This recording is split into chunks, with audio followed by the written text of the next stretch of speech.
ఆంధ్రప్రదేశ్ రాష్ట్రానికి ప్రత్యేక హోదాకు సంబంధించి రాజ్యసభ సభ్యుడు కేవీపీ రామచంద్రరావు ప్రతిపాదించిన ప్రైవేటు మెంబర్ బిల్ ఈరోజు ఓటింగ్కి రాబోతోంది. రాజ్యసభలో ఈరోజు ఈ అంశం మీద ఓటింగ్ జరుగుతుందా జరగదా? ప్రతిపక్షాలు ఎన్ని కలిసి వస్తాయి? ఆంధ్రప్రదేశ్ రాష్ట్రానికి సంబంధించినంత వరకు ఉన్న రాజకీయ పార్టీలన్నీ ఈ బిల్లును మద్దతిస్తాయా? ఈ బిల్లు ప్రతిపాదనలోనే రాజకీయ అంశాలున్నాయంటూ రాష్ట్రంలో అధికారంలో ఉన్న తెలుగుదేశం పార్టీ చెప్తుంటే, అప్పుడు జరిగిందేదో జరిగింది, ఇప్పుడు మద్దతు ఇవ్వండి ప్రధాన కాంగ్రెస్ పార్టీ చెప్తోంది. రాష్ట్ర విభజనలో భారీగా మూల్యం చెల్లించినటువంటి కాంగ్రెస్ పార్టీ తీసుకొచ్చిన ఈ ప్రతిపాదన, ఈ బిల్లు కేవలం రాజకీయంగా పబ్బం గడుపుకోవడానికే అన్నది తెలుగుదేశం పార్టీ యొక్క వాదన. ఇప్పుడు ఈరోజు ఇదే అంశం మీద చర్చించేందుకు మనం విజయ్ చౌక్ ఢిల్లీ నుంచి ప్రత్యేకంగా లైవ్ షో ఏర్పాటు చేశాం. ఈ లైవ్ షోలో పాల్గొనేందుకు తెలుగుదేశం పార్టీ నుంచి ఆ పార్టీ సీనియర్ నాయకుడు రాజ్యసభ సభ్యుడు సీఎం రమేష్, అదేవిధంగా కాంగ్రెస్ పార్టీకి సంబంధించి ఆ పార్టీ మాజీ ఎమ్మెల్యే పార్టీ సీనియర్ నాయకుడు మల్లాది విష్ణు మనతో పాటున్నారు. మరి కాసేపట్లో ఒంగోలు పార్లమెంటు సభ్యుడు వైఎస్ఆర్ కాంగ్రెస్ పార్టీకి సంబంధించిన వైవి సుబ్బారెడ్డి మనతో పాటు జాయిన్ అవుతారు. ముందుగా సీఎం రమేష్ గారు, కేవీపీ రామచంద్రరావు ప్రతిపాదించినటువంటి బిల్లు ఈరోజు ఓటింగ్కి జరగబోతోంది. దీన్ని తెలుగుదేశం పార్టీ గత 2 రోజులుగా ముఖ్యమంత్రి గారు కానీ లేకపోతే మీరు కానీ మీ పార్టీ నాయకులు కానీ తీవ్ర స్థాయిలో విమర్శలు చేస్తూ ఉన్నారు. ఈ బిల్లుని ఏ విధంగా చూస్తున్నారు? ఈ బిల్లుకి తెలుగుదేశం పార్టీ మద్దతు ఇస్తూ ఉంటుంది. ఇప్పుడు ఎలా ఉందంటే, చంపి సంతాప సభ పెట్టినట్లు ఉంది. రాష్ట్ర ప్రజలు ఏదైతే కాంగ్రెస్ పార్టీ విభజన సమయంలో గాయపడిందో మన ఆంధ్రప్రదేశ్ రాష్ట్రం, ఆ గాయాన్ని ఇంకా ప్రజలు మర్చిపోలేదు. నిజంగా కాంగ్రెస్ పార్టీ రియలైజ్ అయ్యి విభజన సమయంలో ఆంధ్రప్రదేశ్కు అన్యాయం జరిగింది, మేము ఆ పాపాన్ని కడుక్కోవాలి అనే ఉద్దేశమే ఉంటే, ఈ ప్రైవేట్ మెంబర్ బిల్లులో రాజ్యసభలో ఆ రోజు నేనున్నాను. కాంగ్రెస్ పార్టీకి సంబంధించి మెంబర్లు 4-5 కంటే కూడా ఎక్కువ లేరు. ఆ రోజు చర్చ కూడా జరిగింది. చర్చ జరిగిన తర్వాత ఈ చర్చలో జయరాం రమేష్, ఈ బిల్లుకు ముఖ్య కారకుడు జయరాం రమేష్, మన రాష్ట్ర విభజన అయ్యేదానికి కారణం కూడా జయరాం రమేష్. బిల్లులో అన్ని అంశాలు చేర్చడము, ఈ ఆంధ్రప్రదేశ్కు ఏ విధంగా అన్యాయం జరిగిందో చూశాం. ఆ సమయంలో రాజ్యసభలో జయరాం రమేష్ మాట్లాడేసి ఓటింగ్కి వచ్చే టైంలో కాంగ్రెస్ మెంబర్లు ఎవరు కూడా లేకుండా ఆ సమయంలో వెళ్ళిపోయారు. అప్పుడు కోరం లేకుండా ఈ బిల్లు వాయిదా పడింది. నిజంగా చిత్తశుద్ధి ఉంటే కాంగ్రెస్ మెంబర్లందరినీ ఆ రోజు కాపాడుకొని అక్కడే సభలో ఉండిండి ఆ రోజు ఓటింగ్ జరిగింటే ఈరోజు బిల్లు పాస్ అయిపోయిందా లేదా? ఎందుకు మీరు బిల్లు పెట్టి ఆ రోజు సభలో నుంచి అందరూ పారిపోవాల్సిన అవసరం వచ్చింది? ఇంకొక విషయం, ముఖ్యంగా ఈ ప్రైవేటు బిల్లులు వచ్చినాయి, ఓకే, రాష్ట్రానికి మేలు జరుగుతుంది దీనివల్ల అనుకుందామా అనుకుంటే, ఇంతవరకు భారతదేశ చరిత్రలో ఏ ప్రైవేట్ మెంబర్ బిల్లు పాస్ కాలా. ఇక్కడ పాస్ అయిన తర్వాత లోక్సభకు వెళ్ళాలి. లోక్సభలో కాంగ్రెస్ పార్టీకి మెజారిటీ లేదు. ఎందుకు ప్రజలను మభ్యపెట్టేదాని కోసం ఈ విధంగా తీసుకుని వచ్చారు? ఒకవేళ నిజంగా మీకు చిత్తశుద్ధి ఉండి ఆంధ్రప్రదేశ్ ప్రజలకు అన్యాయం చేశాము, ఇక మీదనైనా ఆ పాపం కడుక్కోవాలంటే రాజ్యసభలో మీకు 60 మంది మెంబర్లు ఇండివిజువల్గా ఉన్నారు. అంటే పెద్ద నెంబర్, అది ఎక్కువ నెంబర్లు ఉండే పార్టీ కాంగ్రెస్ పార్టీ. ఆంధ్రప్రదేశ్ బిల్లులో ఏదైతే పొందపరిచామో అవన్నీ తూచా తప్పకుండా మీరు పాటిస్తేనే రాజ్యసభకు మేము సహకరిస్తాం, ఏ బిల్లులైనా పాస్ చేస్తాం. ఇప్పుడు జరిగే బిల్లులు అన్నీ కూడా పక్కన పెట్టి ఆంధ్రప్రదేశ్కు న్యాయం చేయండి, మేము చేసిన పాపం కడుక్కోవాలనుకుంటున్నాం అని మీరు ఏ బిల్లు కూడా పాస్ కానివ్వకుండా చేయండి, మేము కూడా మద్దతు ఇస్తాం. మాకు కూడా 6 మంది మెంబర్లు రాజ్యసభలో ఉన్నారు. రమేష్ గారు, ఒక ప్రతిపాదన ఒక అడుగు ముందుకొచ్చి ఓటింగ్ వరకు దీనివల్ల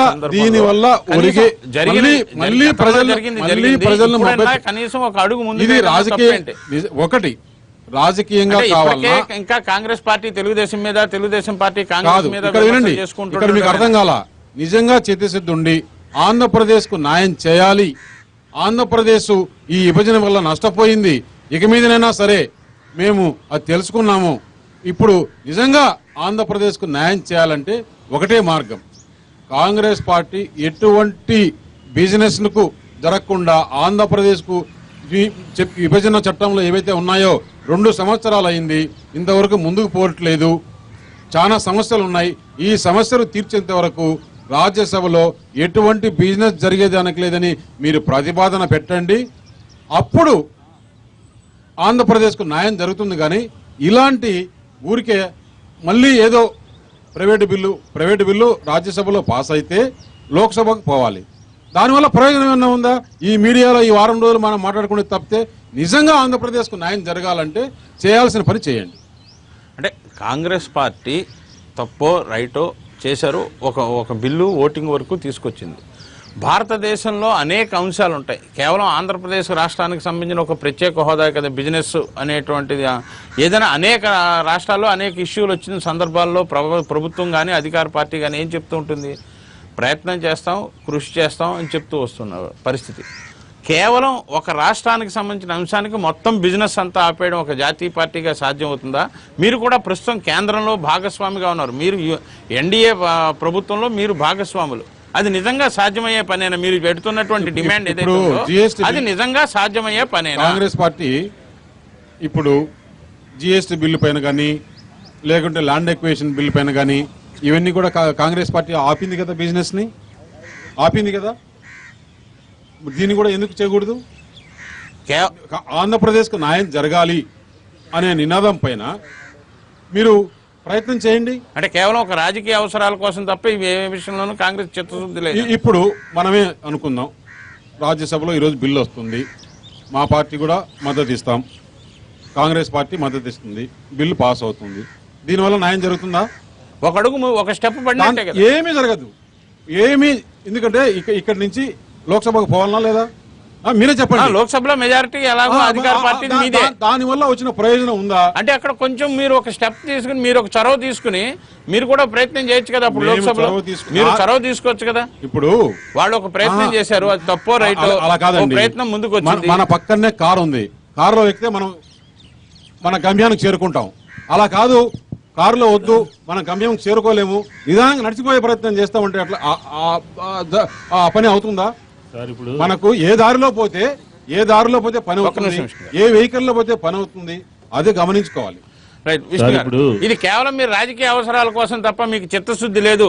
బిజినెస్ ఆపేయండి, మొత్తం పార్లమెంట్ లో బిజినెస్ మొత్తం ఆపేయండి అనేటువంటి తెలుగుదేశం పార్టీ చెప్తుంది. ఇప్పుడు విభజన సమయంలో ఇలాగనే మొత్తం బిజినెస్ ఆపి తలుపులేసేసి మీకు కావాల్సిన ఆ రోజు పని చేస్తున్నారు కదా.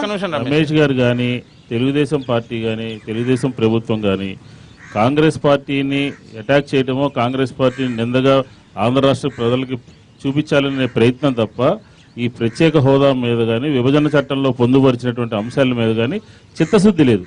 ఈ రోజున రమేష్ గారు ఏం మాట్లాడుతూ ఉన్నారు? ప్రైవేటు బిల్లు ద్వారా సాధ్యం కాదు అని అంటున్నారు. అసలు ముందు బిల్లు వచ్చి అక్కడ చర్చ జరిగి ఓటింగ్ జరిగితే తెలుగుదేశం ప్రభుత్వము, ఎన్డీఏ ప్రభుత్వం రెండు వేరు కాదని చెప్పని భావిస్తున్నారు ఆంధ్ర రాష్ట్ర ప్రజలు. ఆ రోజు ఏం చెప్పారు? తిరుపతిలో చంద్రబాబు నాయుడు గారు, మోడీ గారు 5 సంవత్సరాలు, 10 సంవత్సరాలు, 15 సంవత్సరాలు చెప్పి మాట్లాడిన మాట వాస్తవం కదా. ఇదే ఈ రోజున ఉన్నటువంటి వెంకయ్య నాయుడు గారు, మీరు కూడా ఉన్నారు, ఎవరు పెద్దలు రమేష్ గారు కూడా ఉన్నారు హౌస్ లో. ఆ రోజు ఏం మాట్లాడారు? కాదు 5 సంవత్సరాలు కాదు 10 సంవత్సరాలు అన్నారు. మీరెందుకు వెంకయ్య నాయుడు గారిని నిలదీయలేకపోతున్నారు? కాంగ్రెస్ పార్టీ గురించి మాట్లాడుతున్నారు. మీరు భాగస్వాములు. ఈ రోజు భారతదేశ దోషి మీరే అని కదా. కాదు, భారతదేశ ప్రభుత్వంలో దోషి కాంగ్రెస్ పార్టీ నిజంగా చిత్తశుద్ధి ఉంటే, ఆంధ్ర ప్రాంతం పట్ల అభిమానం ఉండుంటే ఏ అంశాలైతే పొందుపరచాలో అన్ని అంశాలని చట్టంలో పొందుపరిచి ఉండేవారు. ఆ రోజు విభజన చట్టంలో కావచ్చు, ఆంధ్ర రాష్ట్ర ప్రజలు కావచ్చు అనేది అదే కాదు సార్. ఆ రోజు ఆంధ్ర రాష్ట్ర ప్రజల కోసం చట్టంలో అనేక రకాలైనటువంటి అంశాలను పొందుపరిచాము.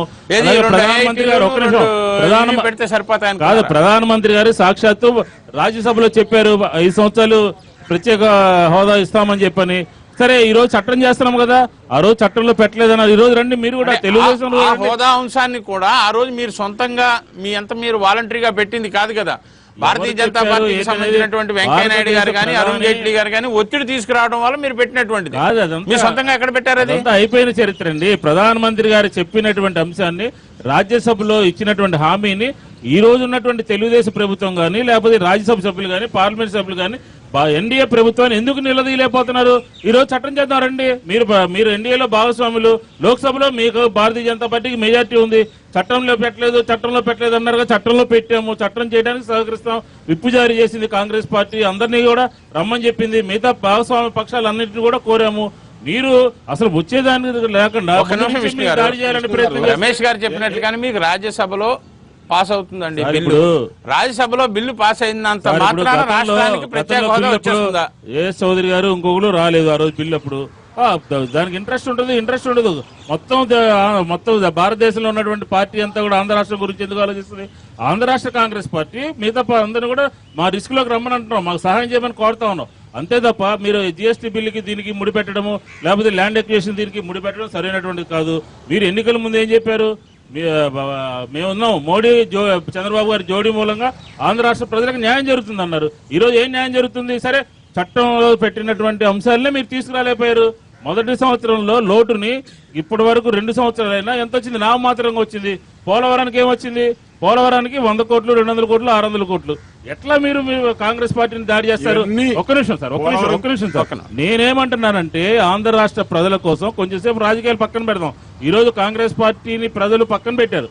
మేము దానికి అయినప్పటికీ కూడా కాంగ్రెస్ పార్టీ పెట్టినటువంటి విభజన చట్టంలో బిల్లును అందరూ కూడా కలిసి ముందుకు తీసుకెళ్లాలని కోరుతున్నాం. అందులో భాగంగానే కేవీపీ రామచంద్రరావు గారు ప్రైవేట్ బిల్లును పెట్టారు. ఆ ప్రైవేట్ బిల్లులో ఇప్పటి వరకు కూడా భారతదేశ పార్లమెంటరీ చరిత్రలో 14 బిల్లులు చట్టాలైనాయి. అలాగే ఈ చట్టం చేద్దాం, ప్రభుత్వం ముందుకు వచ్చి మేమే చట్టం చేస్తామంటే విత్డ్రా చేసుకోవడం కూడా సిద్ధంగా ఉన్నాం. కాబట్టి మీరు కాంగ్రెస్ పార్టీని దోషిగా చూపించి ఆ గాయాలనే మరీ లేపాలని చెప్పని ఏదో తలుపులేశారు, కరెంటు మూసారని బిల్లు పాస్ అయినప్పుడు మీకు తెలుసు. మీరు పార్లమెంటేరియన్ బిల్లు ఒకటి అప్రూవ్ అవ్వాలంటే, బిల్లు పాస్ అవ్వాలంటే తలుపులేసి ఎవరున్నోళ్ళు అక్కడ పెడతారు. అంతే తప్ప దాన్ని దోషిగా చూపించారు. ఉత్తరాలు ఇచ్చారు తెలుగుదేశం పార్టీ ఈ రాష్ట్రాన్ని. ఒక్క నిమిషం ప్రస్తుతం మనం బిల్లు దగ్గరికి వెళ్దాం. ఇంకా పాత గతించింది 2014 పూర్వం అయిపోయింది. ఇప్పుడు ఏం చేయాలి? కాంగ్రెస్ ఇప్పుడు ఆంధ్ర రాష్ట్రానికి ప్రత్యేక హోదా ఎలా సాధించాలి? అందులో మీ రాజకీయ పార్టీలో ఏకాభిప్రాయం ఉంటుందా? మళ్ళీ రాజకీయాలకు వెళ్తారా ఆ అంశం మీద? రమేష్ గారు, కేవలం ఇప్పుడు కాదు, 2014 పూర్వం జరిగిన దాని మీద తవ్వుకుంటూ వాళ్ళకి ప్రజలు తగిన బుద్ధి చెప్పారు అనేది మీరన్నా, లేకపోతే ప్రజలు వాళ్ళని తిరస్కరించారని వాళ్ళన్నా, ఏదైనా ఆంధ్ర రాష్ట్రంలో కాంగ్రెస్ పార్టీ పూర్తిగా తుడుచుకుపెట్టుకుపోయిన మాట వాస్తవం. అయితే మీకు ఒక ఆశతోటి అధికారం ఇచ్చిన తర్వాత 2 సంవత్సరాలు పూర్తయిన తర్వాత మీరు చేసినటువంటి ప్రయత్నం ఏంటి? ఎంతవరకు ప్రత్యేక హోదా మీరు సాధించగలని అనుకుంటున్నారు? ఇప్పుడు ముఖ్యమంత్రి గారు ఈ ప్రత్యేక హోదా పైన ఎన్నిసార్లు ప్రధానమంత్రిని కలిశారు? దాని తర్వాత ప్రజలకు అవసరం లేదా? ఎన్నిసార్లు కలిశారు? పార్లమెంట్ లో, ఇదే రాజ్యసభలో కానీ లోక్సభలో కానీ మొన్న ఇదే బిల్లు, ప్రైవేట్ మెంబర్ బిల్లు వచ్చినప్పుడు కూడా ఆ రోజు నేను సభలో, మీరందరూ సాక్ష్యం, నేను చెప్పాను వెంకయ్యనాయుడు గారు 5 సంవత్సరాలు అంటే కాదు 10 సంవత్సరాలు అన్నారు. ప్రధానమంత్రి మోడీ గారు తిరుపతిలో ఏం మాట్లాడారు? ఆంధ్రప్రదేశ్ రాజధానిని ప్రపంచంలోనే అద్భుతంగా కడతామని చెప్పేసి అవును మాట్లాడారు. ఇవన్నీ కాంగ్రెస్ పార్టీ వల్ల రాష్ట్రానికి నష్టం జరిగితే కాంగ్రెస్ పార్టీకి ప్రజలు ఏ విధంగా బుద్ధి చెప్పారు? మీరు కూడా తెలుగు ప్రజలు ఇవన్నీ మనసులో పెట్టుకుంటారు. దయచేసి తెలుగు ప్రజలకు ఏదైతే ఆ రోజు మీరు చెప్పారో అవన్నీ తూచా తప్పకుండా చేయాలని చెప్పేసి మేము అధికార పార్టీలో కోalition మెంబర్ గా ఉండి కూడా మేము ఇక్కడ ఒక్క భారతీయ జనతా పార్టీ కాదు, ఇప్పుడు తెలుగుదేశం పార్టీ కూడా ఒక్క నిమిషం, ఇప్పుడు ఇవన్నీ మాట్లాడాం, మా ప్రయత్నం మేము చేస్తున్నాం. ఇప్పుడు మన మీద ఉండే మార్గాలు ఏవి? మన ఆంధ్రప్రదేశ్ ప్రజలకు న్యాయం జరగాలి అంటే, ఇప్పుడు ఎగ్జాంపుల్ చెప్తాను మీకు. మనం ఢిల్లీలో ఉన్నాం, హైదరాబాద్కు కానీ లేకపోతే మన అమరావతికి కానీ పోవాలి అంటే 3 మార్గాలు. ఒకటి ఫ్లైట్లో పోతే తొందరగా చేరుతాం, ట్రైన్లో పోతే 1 రోజులో చేరుతాం, నడిచిపోతే 1 నెలలో చేరుతాం. మనం నడిచిపోదామా, ట్రైన్లో పోదామా, ఫ్లైట్ లో పోదామా? వాళ్ళు 2 సంవత్సరాల కాలం, మీరు 2 సంవత్సరాల కాలం అయిపోయిన తర్వాత ఈ మాట మాట్లాడుతున్నారు. ఇప్పుడు ఎంచుకున్నారంటారా? అయితే మీరు ఫ్లైట్ లో మీరు తీసుకెళ్లే మార్గం మీరు చెప్తున్నా కదా, మీకు 60 మంది మెంబర్లు ఉన్నారు, మీకు 60 మంది మెంబర్లు మాట్లాడతారేంటండి రాజ్యసభలో. మీరు ఎన్నికల ముందు ఇచ్చినటువంటి మేనిఫెస్టోలో పెట్టినటువంటి లోక్సభలో మెజారిటీ మీదే, లోక్సభలో ఎన్నికల కేబినెట్ మంత్రులు ఉన్నారు. మొత్తం మీద జరిగిన తప్పిదం. మేము లోక్సభలో ఆపితే ఒక సరిపోదు. నిమిషం రమేష్ గారు, మీరు రండి, రాజకీయ అంశాలను మీరు రండి. ఒక నిమిషం విష్ణు గారు, రాజకీయ అంశాలను ఒక నిమిషం మనం పక్కన పెట్టినట్లయితే రాజ్యసభలో వాళ్ళకి మెజారిటీ ఉన్నా లేకపోతే లోక్సభలో వాళ్ళకి మెజారిటీ లేకపోయినా ఇన్ ప్రిన్సిపల్ కాంగ్రెస్ ఇప్పుడు ఒప్పుకుంది ఇది రాష్ట్రానికి వాళ్ళు రెడీగా ఉన్నారు. సో లోక్సభలో మీ ప్రయత్నం వాళ్ళు రాజ్యసభలో ప్రయత్నం చేస్తే లోక్సభ ద్వారా మీరు ప్రయత్నించవచ్చు కదా, ఆ అవకాశం మీకు ఉంది కదా. నిన్న ఉదయం కూడా మా మెంబర్ అవంతి మీ ముఖ్యమంత్రి గారు మన ముఖ్యమంత్రి గారు దాదాపు 33 సార్లు హైదరాబాద్ నుంచి ఢిల్లీకి వచ్చారు, ప్రధానమంత్రిని కలిశారు, ప్రతి ఒక్కరిని ప్రతిసారి అడుగుతూనే ఉన్నారు. ఎందుకని భారతీయ జనతా పార్టీ ఏమైనా మాట మార్చింది అనుకుంటున్నారా? నేను జరిగే ప్రతిపాదన చెప్పాను, దీంట్లో మీకున్న అభ్యంతరాలు ఏంటి? ఇప్పుడు ఈ రోజు నుంచి ఏ బిల్లు కూడా వాళ్ళ పక్కన పెడితే ఏ బిల్లు అధికార భాగస్వామి ఇంత పెద్ద రాష్ట్రం, కేంద్రంలో ఇంత పెద్ద రాష్ట్రం, భాగస్వాములు, కేంద్ర మంత్రులు, రాజ్యసభలు, పార్లమెంట్ లో సభ్యులంతా ఉంది, మెజార్టీ ఉంది. ఇది భారతదేశ కాంగ్రెస్ గురించి మాట్లాడతారంటే ఆంధ్ర రాష్ట్రానికి సంబంధించినటువంటి తెలుగుదేశం పార్టీ నేషనల్ ప్రభుత్వంలో ఎన్డీఏ ప్రభుత్వంలో భాగస్వామ్యం. ఇప్పుడు మీరు ప్రధానమంత్రి గారి దగ్గరికి వెళ్తే డైరెక్ట్ గా అయిపోతుంది. రమేష్ గారు, విష్ణు గారు, మనతో పాటు వైవి సుబ్బారెడ్డి గారు, ఒంగోలు లోక్సభ సభ్యుడు, వైఎస్ఆర్సీపీ కాంగ్రెస్ సీనియర్ నేత.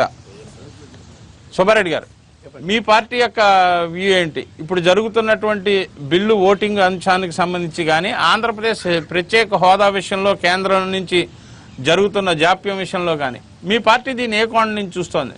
మీరు ఎందుకో స్తబ్దుగా ఉన్నారు అనేటువంటిది ఒక విమర్శ ఉంది మీ పార్టీ మీద. మా పార్టీ స్తబ్దుగా ప్రత్యేక హోదా వచ్చే విషయంలో వైఎస్ఆర్ కాంగ్రెస్ పార్టీ గత 2 సంవత్సరాల నుంచి చంద్రబాబు నాయుడు గారిని అయితే చాలా ధీటుగా విమర్శిస్తారు, ఆరోపణలు చేస్తారు, కానీ కేంద్ర ప్రభుత్వం మీద కానీ మోడీ గారి మీద కానీ విమర్శించడానికి కానీ ఆరోపించడానికి కానీ ఎందుకో వెనకడుగు వేస్తుంది వైఎస్ఆర్సీపీ అని. గత 2 సంవత్సరాల్లో వైఎస్ఆర్ కాంగ్రెస్ పార్టీ తరఫున లోక్సభలో ఆంధ్రప్రదేశ్ రాష్ట్రానికి ప్రత్యేక హోదా విషయంలో పోరాటం చేసింది ఒక వైఎస్ఆర్ కాంగ్రెస్ పార్టీ. పోయిన సంవత్సరం వింటర్ సెక్షన్లో కానీ మొన్న బడ్జెట్ సెక్షన్లో కానీ సభను స్తంభింపజేయడానికి మేము ప్రయత్నం చేసినప్పుడు సాక్షాత్తు హోంమంత్రి వెంకయ్యనాయుడు గారు మాకు హామీ ఇవ్వటం జరిగింది. బడ్జెట్ సెక్షన్ అయిపోయే లోపల నీతి ఆయోగ్ వాళ్ళ దగ్గర నుంచి క్లారిటీ వస్తుంది, తప్పకుండా ఆంధ్రప్రదేశ్ రాష్ట్రానికి అన్యాయం చేయమని చెప్పడం జరిగింది. అదే అయిపోయింది. ఇప్పుడు మళ్ళా ఆంధ్రప్రదేశ్ రాష్ట్రానికి ప్రత్యేక హోదా విషయంలో ప్రైవేట్ మెంబర్ బిల్లు రాజ్యసభలో వస్తుంటే మేము ఫస్ట్ డేనే చెప్పడం జరిగింది, ప్రత్యేక హోదా విషయంలో ఎవరు బిల్లు పెట్టినా కూడా ఏ పార్టీ తరఫున ప్రపోజ్ చేసినా సరే మేము పోరాటం చేయడానికి వాళ్ళకి అన్ని విధాల మద్దతు ఇస్తామని చెప్పడం కూడా జరిగింది. అసలు ఇందాక రమేష్ గారు చెప్తున్నట్టు ప్రత్యేక హోదా విషయంలో అసలు పోరాటం చేయాల్సిన అవసరం ఏంది? వాళ్ళు అధికారంలో ఉన్నారు. తెలుగుదేశం పార్టీ, చంద్రబాబు నాయుడు గారు, మోడీ గారు సాక్షాత్తు తిరుపతి సభలో చెప్పడం జరిగింది, ఆంధ్రప్రదేశ్ రాష్ట్రానికి అన్ని విధాలా మద్దతు ఇస్తాము, అన్ని విభజన చట్టంలో పొందుపరిచిన అన్ని చేస్తాము, మిగతాయి కూడా పార్లమెంట్లో చెప్పిన అన్ని కూడా అమలు చేస్తాము, అన్ని అమలు చేస్తామని. ఇంతవరకు 2 సంవత్సరాలు అయినా కూడా అమలు చేయకపోతే వాళ్ళు ఏం చేస్తున్నారు? చంద్రబాబు నాయుడు గారు ఏం చేస్తున్నారు? అదే మేము అక్కడ నిలదీస్తున్నాం ప్రతిపక్షంగా రాష్ట్రంలో కూడా. అంటే మీ వాయిస్ సరిపోవట్లేదనా? అట్లా ఏం లేదు, మేము పోరాటం. అసలు వైఎస్ఆర్ కాంగ్రెస్ పార్టీ అధ్యక్షుడు జగన్మోహన్ రెడ్డి గారు గత సంవత్సరం కిందటే రాష్ట్ర వ్యాప్తంగా బంధుకు పిలిపించినప్పుడు బంధు స్వచ్ఛందంగా ఎంతో విజయవంతమైంది. తర్వాత ఆయన ప్రత్యేక హోదా విషయంలో కేంద్రం రాష్ట్ర ప్రభుత్వాలు 2 తాత్సారం చేస్తున్నాయని గుంటూరులో 8 రోజుల పాటు నిర్లక్ష్యం చేయడం కూడా జరిగింది. రాష్ట్ర విస్తృత ప్రయోజనాల దృష్ట్యా, ఆంధ్ర ప్రాంత యొక్క ప్రయోజనాల దృష్ట్యా అధికార తెలుగుదేశం కానీ వైఎస్ఆర్ కాంగ్రెస్ కానీ కాంగ్రెస్ పార్టీ కానీ అందరూ కలిసి పనిచేసేటువంటి ప్రయత్నం చేయకుండా ఏదో ఒక కోణంలో ఒకళ్ళ మీద ఒకళ్ళు విమర్శలు చేసుకుని ఈ అంశాన్ని పూర్తి స్థాయిలో ఢిల్లీ మీద ఒత్తిడి తీసుకొచ్చే విషయంలో విఫలమవుతున్నారు అన్నది. తప్పకుండా మేము వైఎస్ఆర్ కాంగ్రెస్ పార్టీ తరఫున ఎవరు ప్రత్యేకాంధ్ర తీసుకొచ్చే విషయంలో పోరాటం చేసినా వాళ్ళకి మద్దతు ఇస్తామని ఎప్పుడూ చెప్పడం జరుగుతుంది.